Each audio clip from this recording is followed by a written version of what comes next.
Le béton est un matériau hétérogène.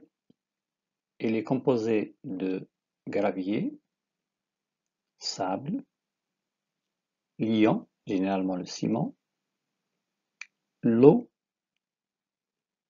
et éventuellement d'adjuvants.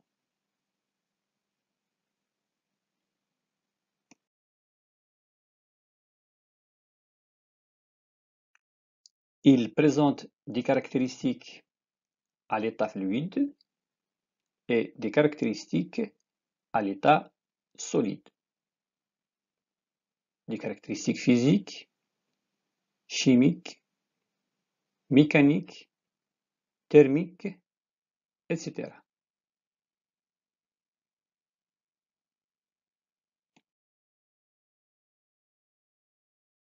Sur le plan mécanique, le béton présente une caractéristique positive, à savoir une bonne résistance à la compression, et deux caractéristiques négatives, une mauvaise résistance à la traction et un comportement fragile.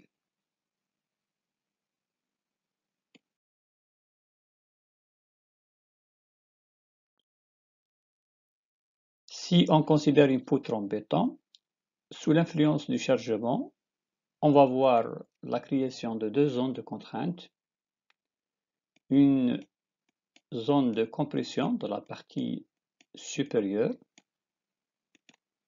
et une zone de traction dans la partie inférieure. Étant donné que le béton présente une mauvaise résistance à la traction, donc on va voir l'apparition de fissures dans la partie inférieure, ce qui va entraîner la rupture de la poutre.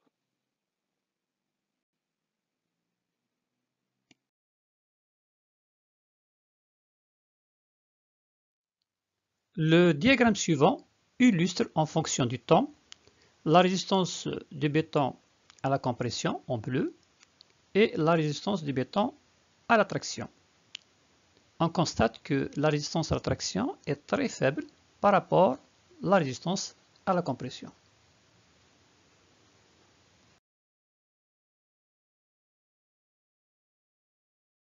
On distingue deux types de matériaux fragiles et matériaux ductiles. Un matériau fragile a une faible déformation à la rupture. Par contre, un matériau ductile présente une grande déformation à la rupture.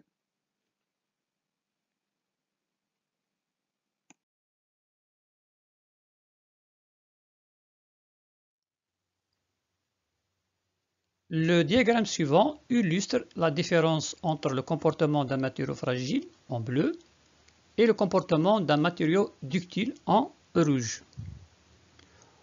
On note qu'à l'inverse d'un matériau fragile, le matériau ductile présente une grande déformation à la rupture.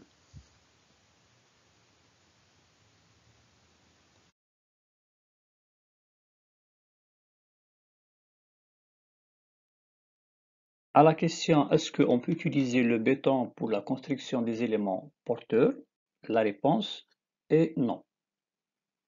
Pourquoi? Parce que bien que le béton présente une bonne résistance à la compression, il présente deux inconvénients majeurs, à savoir une mauvaise résistance à la traction et un comportement qui est fragile.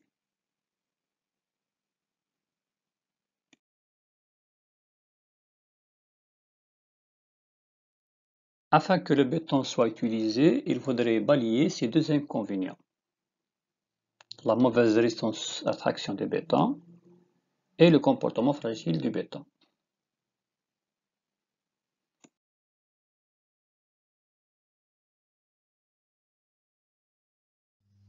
À ce problème, on peut proposer deux solutions. Solution béton armé et solution béton précontraint.